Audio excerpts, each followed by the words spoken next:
चलिए सोलेनॉइड के बाद आज लेते हैं टोरॉइड।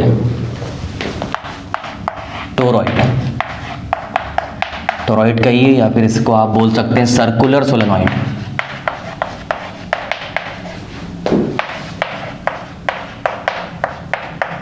सर्कुलर सोलेनॉइड, तो जो शेप अभी आपने सोलेनॉइड में देखी थी उसी को दोनों एंड को एक साथ अगर पकड़ लेंगे तो इस तरह से घेरा बन जाएगा, कुछ इस तरह से दिखाई देगा। देखिए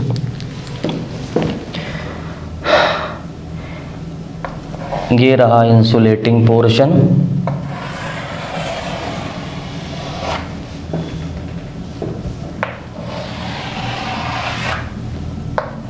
ये इंसुलेटर है, हॉलो इंसुलेटर, अंदर से खाली है ये। अब यहाँ पर हम वायर लपेटेंगे।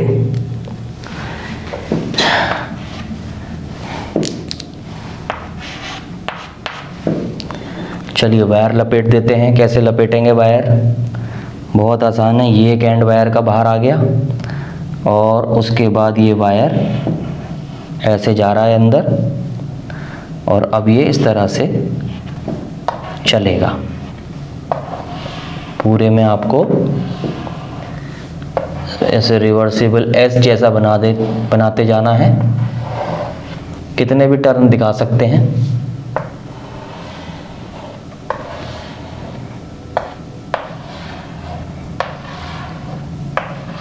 एक तरीका फ्री हैंड से भी बनाने का होता है।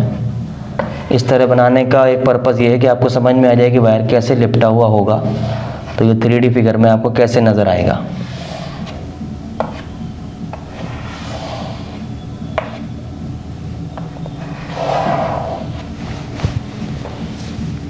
ये जो एंड है ये देखिए यहाँ से बाहर आ गया पीछे की तरफ से, तो यहाँ से हमने करंट भेजी और यहाँ से करंट वापस आ गई। ये है सोलेनॉइड। इसको फ्री हैंड से अगर आप बनाएंगे तो ऐसा ही बना सकते हैं। ये वायर है आपका पूरा, जो वायर यहाँ लिपटा हुआ नज़र आ रहा है वो ये है, तब ऐसा बनेगा। थोड़ा और सा लगेगा, ऐसा बनाइए, शानदार। एक दो बार प्रैक्टिस करेंगे फिर फ्री हैंड से बड़ी आसानी से आप फटाक से बना लेंगे। तो ब्लू वाला इंसुलेटर है, उस इंसुलेटर हॉलो इंसुलेटर के ऊपर, हॉलो इंसुलेटिंग सर्कल के ऊपर एक वायर येलो कलर का ये लिपटा हुआ है। इस वायर को हमने किसी सेल या बैटरी से कनेक्ट कर दिया होगा। उसके पॉजिटिव निगेटिव से ये करंट जा रही है। स्विच लगाना है, स्विच लगा लीजिए यहाँ पर। ये करंट कैरिंग कंडक्टर बन गया, करंट कैरिंग टोरॉइड। ये है टोरॉइड, सर्कुलर सोलेनॉइड, है ना। ओके, अब इसके अंदर 3 बातें होंगी। बार बार हम पढ़ते आ रहे हैं कि ampere circuital law Gauss theorem से इंस्पायर्ड है, और गॉस थ्योरम बताता था इलेक्ट्रिक फील्ड को। एक्चुअल में तो फ्लक्स बताया करता था, लेकिन हम उससे इलेक्ट्रिक फील्ड निकाल लिया करते थे। वही काम हम यहाँ कर रहे हैं, एम्पियरियन सर्किटल लॉ लगा रहे हैं। एम्पेरियन लूप लेते हैं और एम्पेरियन लूप लेने के बाद मैग्नेटिक फील्ड और स्मॉल लाइन एलिमेंट ले लेते हैं, वेक्टर डीएल, उनके बीच में कितना एंगल है उससे हम पता लगा लेते हैं। तो वहाँ गॉस थ्योरम में जो तीसरी एप्लीकेशन थी वो थी स्फेरिकल शेल। उस स्फेरिकल शेल में 3 पॉइंट होते थे, एक आउटसाइड द शेल, सरफेस के ऊपर शेल के, एंड इनसाइड द शेल। 3 पे हमने निकाला था इलेक्ट्रिक फील्ड। तो यहाँ पर भी टोरॉइड में 3 पॉइंट होंगे। एक पॉइंट है बाहर, ये रहा। एक पॉइंट सरफेस नहीं, अंदर एक्सिस में। ये जो एक्सिस आपको दिखाई दे रही है ये एक्सिस है। एक्सिस के ऊपर मान लीजिए एक पॉइंट यहाँ है, एक्सिस में कहीं भी ले सकते हैं। एंड एक पॉइंट है अंदर, यहाँ, ये है इनसाइड। ये है इनसाइड, इनसाइड ये वाला नहीं, ये एट द सरफेस के जैसा हो गया, गॉस थ्योरम में जैसे था। ये है इनसाइड द टोरॉइड, और sorry inside the axis of toroid, at the axis of toroid. And third है इनसाइड द टोरॉइड, ये वाला पॉइंट है inside. Inside, outside, at the axis, तीनों पॉइंट पे बताना है। ओके, तो तीनों पॉइंट से होके जाने वाला हमें क्या अज्यूम करना पड़ेगा? Amperian सर्क्यूटल loop. एम्पेरियन लूप हमें लेना पड़ेगा। तो एम्पेरियन लूप एक सर्च करते हैं, ये है एम्पेरियन लूप।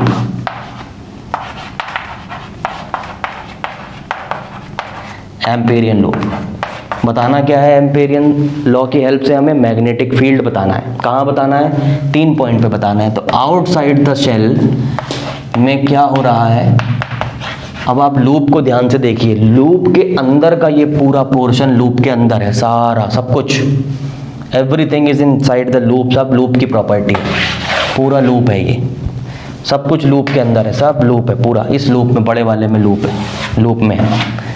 तो अगर आप ध्यान से देखोगे तो ये करंट है, उसी लूप में करंट ऐसे अंदर गई, बड़ा लूप, बड़ा इतना पार्ट आप जूम कर लीजिए ग्रीन बोर्ड का, उसमें करंट लूप में अंदर गई ऐसे, और फिर उसी लूप में ऐसे बाहर भी आ गई, ये गई और ये वायर टर्न हो गया पीछे, पीछे टर्न होके फिर वापस आ गई, यानी कि जिस तरफ से जा रही है उसी तरफ से वापस भी आ जा रही है। जबकि अभी सोलेनॉइड में हमने क्या देखा था, ऐसे एंटर हुई और लूप के बाहर से फिर घूम के आ गई। नहीं, यहाँ पे क्या हो रहा है, लूप के अंदर ही करंट जा भी रही है और वापस भी आ रही है, यानी इनकमिंग भी है और आउटगोइंग भी है, फ्रेम के अंदर ही अंदर दोनों चीज़ें हैं, यानी कि इनकमिंग आउटगोइंग, जितनी करंट आ रही है उतनी करंट वापस भी जा रही है। ओके, जितनी एंटर हो रही है उतनी वापस भी निकल रही है बाहर, तो टोटल कितनी करंट बचेगी, 0 करंट हो जाएगी। सो आउटसाइड द शेल के लिए हमें ज़्यादा दिमाग नहीं लगाना, case 1 for outside the shell. बहुत से लोग आपको ये कहते मिलेंगे आउटसाइड द टोरॉइड कि बाहर कोई करंट ही नहीं है इसलिए मैग्नेटिक फील्ड 0 है। कोई करंट ना होने का मीनिंग ये है, करंट तो है, जितनी आई उतनी ही चली भी गई, ये है, दोनों बातों का अंतर है। Okay, so no current, no magnetic field outside the shell. Okay, case 2, दूसरा केस देखिए, जो नो करंट वाला केस है वो इनसाइड द शेल है, ये इनसाइड द टोरॉइड, शेल बार बार निकल रहा है, टोरॉइड, तो ये इनसाइड वाला पॉइंट है, इस पॉइंट से हमने एक लूप अज्यूम कर लिया, इस लूप के अंदर आ गए, ये लूप के अंदर का पोर्शन, इस लूप के अंदर में ना तो कोई करंट अंदर दिखाई दे रही है जाती हुई, ना बाहर आती हुई दिखाई दे रही है, यानी यहाँ पर कोई करंट ना आई ना गई, यानी कि तब भी 0 है। बड़े वाले लूप में क्या हो रहा है, जितनी आई उतनी ही बाहर भी निकल गई, ये। Okay, so case 2 inside the toroid,